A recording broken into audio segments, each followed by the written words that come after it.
bwakeye mwaramutse bivanye naho mutumbereye. Nitwa Sagewise, umuririmbyi w'umurundi ari mu gihugu c'Ububirigi.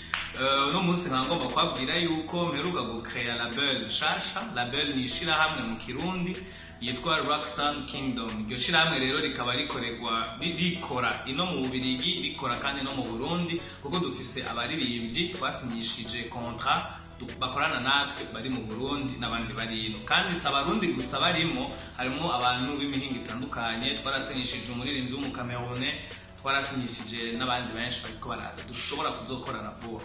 Rero label yacu ikintu catumye tuyikreya ni kugira dushobore kugera ku rwego mpuzamakungu, tubona n'abandi benshi bari muri ako karere turimo bagezeko, aho dushobora gufata nka Ziwa Safi zo muri Tanzania z'aba Diamond.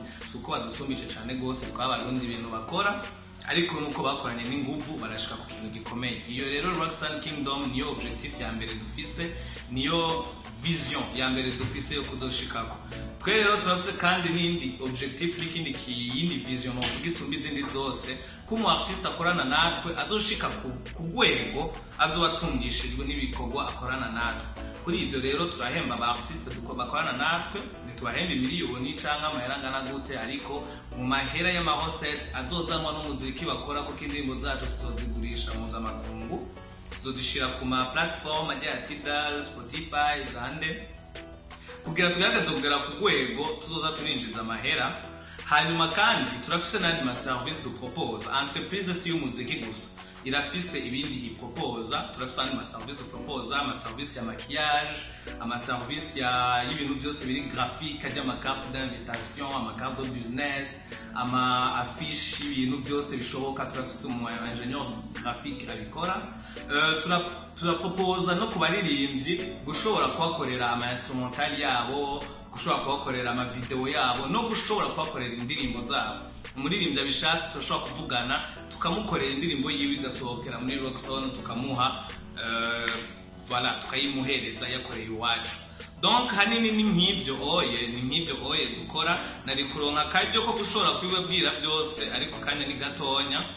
Murashobora kugenda kuri page Instagram yacu, murashobora gusangayo ama information menshi, na page Facebook yacu mugakura kandi ama information akwiye kubyerekeye iyo label yacu. Label yacu rero yitwa Rockstar Kingdom. Benshi baguma bambaza igituma 90 rero batamubonye ku rutonde rw'abantu nashize ko dukorana, ntibamubonye mu baririmbyi, ntibamubonye mu producteur wacu Karoli Gigabit, ntibamubonye mu bantu benshi.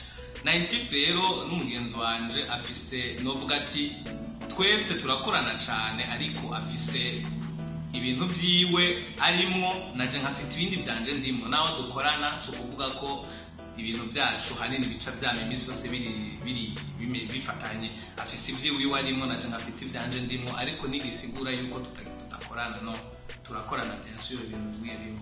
Rero naganda bashimire kubona bamaye akanya ko kuri BTV kuvuga ivyerekeye iyo label nshasha duheruka gucrea.